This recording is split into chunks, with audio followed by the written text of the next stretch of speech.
Hello, I am Lieutenant Colonel Michael Hicks, Senior Air National Guard Case Manager assigned to the Air Reserve Component Case Management Division, or ARC-CMD. I will share Commander's responsibilities in the Medical Continuation or MEDCON program in this briefing. Particularly, I will convey how Commander's situational awareness and robust engagement are crucial to ensure a smooth transition into the MEDCON program and a stable experience while on MEDCON orders. As a Commander, you play a critical role in the initial MEDCON application process. You will need to collaborate with your unit MEDPOC to ensure the MEDCON Letter of Acknowledgement and Line of Duty, or LOD, are signed in a timely manner. The MEDPOC must submit the initial application to ARC-CMD no later than 15 business days prior to MEDCON Order's request start date. Initial applications should only be submitted for a member whose in the line of duty condition will not be medically resolved within 30 days. The Commander's responsibilities are referenced in the DAFI or DAFI 36-2910 published on 3 September 2021 in Chapter 6, Paragraph 6.4.2. They are also outlined in the MEDCON Letter of Acknowledgement, which is signed by service members, commanders, and MEDPOCs as part of the initial MEDCON application package. Commanders are charged with ensuring the welfare of their airmen while balancing the requirement for their unit to be mission ready. ARC-CMD is committed to assisting commanders in achieving both of those goals. The goal of the MEDCON program is to either return the service member to duty or facilitate the medical separation retirement process as expeditiously as possible. Commanders play a critical role in achieving this goal by ensuring the service member is committed to their treatment plan, pushing the timely completion of required documents, and keeping situational awareness on the service member's progress through the AMRO, IRILO, IDES process as applicable. Commanders should publish approved MEDCON orders as soon as they are allocated by ARC-CMD. Delays in orders publication can cause interruption in pay and benefits, which can cause cancellation of scheduled medical appointments and delays in treatment. These delays can have adverse effects on the service member as well as on unit readiness. Commanders should ensure service members on MEDCON orders report for duty, unless on approved leave, are appropriately utilized, and are available for all medical appointments. The AF Form 469 Duty Limiting Condition Report denotes duty and mobility limitations. If a service member is medically unable to report per their restrictions annotated on their AF Form 469, specific orders from a medical provider, or are identified as a non-commuter as defined by local wing policy and the Joint Federal Travel Regulation, the member's unit commander may designate an alternate duty location and/or telework. The member still must perform duties consistent with their LOD diagnosis and/or the AF Form 469 restrictions. An alternate duty location agreement signed by the service member and both duty location commanders must be submitted to ARC-CMD.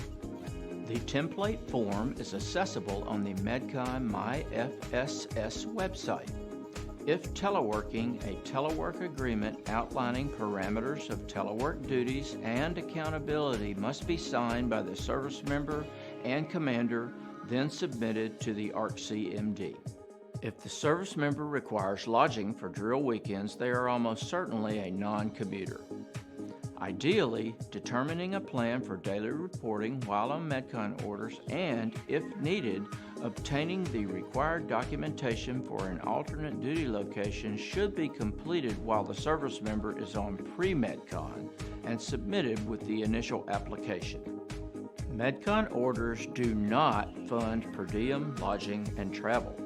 Unit orders clerks through the Force Support Squadron Installation Personnel Readiness sections are responsible for requesting per diem and lodging lines of accounting from the MAGCOM or unit of the original order from which the service member was injured. MPA or Title 10 are MAGCOM funded. RPA are MAGCOM funded. NGB or Title 32 are unit funded. The ARC CMD Resources Branch is available to assist with questions about orders, pay, benefits, and entitlements issues. They can be reached via email at afpc.dpfam@us.af.mil. Commanders ensure the service member is aware that attending all medical appointments is mandatory while on MEDCON orders. Medical appointments are the first priority and will not be scheduled, rescheduled, delayed, or canceled based on duty, personal convenience, or leave. Commanders have the authority to approve or disapprove all leave, whether regular, emergency, or convalescence, in accordance with AFI 36-3003 and AFMAN 41-210. Please ensure all leave requests are coordinated with the ARC CMD to ensure leave does not interfere with or delay treatment.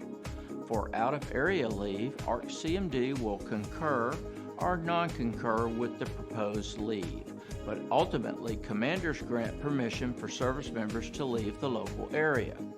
If ARC CMD non-concurs, then the service member would have to discontinue MEDCON orders to take the proposed leave. ARC CMD asks for leave requests to be submitted at least 2 weeks in advance of the projected leave start date. Commanders must review any and all off-base employment requests. Note, off-base employment is not authorized while on MEDCON orders. If a member requests off-base employment, an exception to policy must be requested to the approval authority, which is SAF-MR. Finally, the MEDCON Commander's Dashboard is a tool available that allows commanders to view and evaluate important and consolidated information on service members in their units currently on MEDCON orders. Access to the dashboard is required. To gain access, please reach out to ARC CMD via email at afpc.dpfa@us.af.mil. This concludes the briefing on Commander's MEDCON program responsibilities. The ARC CMD case management teams are always available to help with questions and concerns. We hope this video helps to facilitate an effective partnership with commanders as together we guide your service members through the MEDCON program.